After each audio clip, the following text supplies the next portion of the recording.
Well, what do you do when the coffee pot stops brewing or the laptop goes haywire? Do you fix it or go buy something new?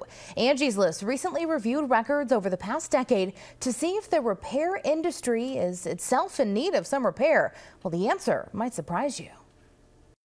Well, just consider it a convenient excuse to upgrade. Buying disposable products actually dates back to the 1950s, but did we really become a throwaway society with no room for repair? You might be surprised to find out the repair industry is doing just fine. Across the 30 categories related to repair over the last 10 years, they're holding steady or even growing. U.S. Bureau of Labor stats show virtually no change in employment with the repair industry, and Angie's List records indicate a steady stream of repair jobs for things like gas grills and musical instruments.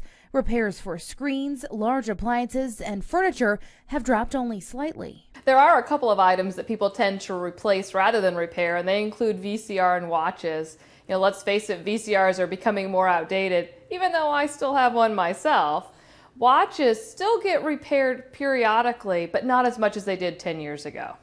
Now, when it comes to electronics and appliances, use this cost plus age formula to decide if it's best to replace or repair. Replace any item if the repair will cost more than half the price of buying a new one and if it's nearing the end of its useful life. Apply that same logic to expensive clothing and jewelry, too.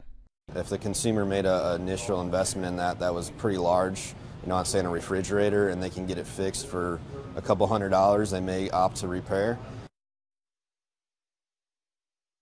Now, when it comes to vacuums specifically, be careful about tossing out that old one too quickly. Research shows a decline in these repairs, but sometimes a little work costing just $5 or $10 can make a 10 to 20-year-old machine as good as new. Don't go away. We've got Sunrise Sports when we come back.